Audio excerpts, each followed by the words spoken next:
الله يعلم ما نشكو من الألم وما نعانيه من ضيق ومن سقم، لكن لنا فيه ظن لا يخيبنا، حاشاه أن ترجع الأيدي بلا نعم.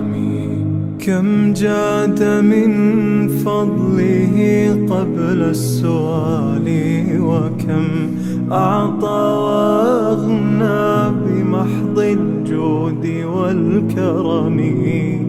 الله يعلم ما نشكو من الألم وما نعاني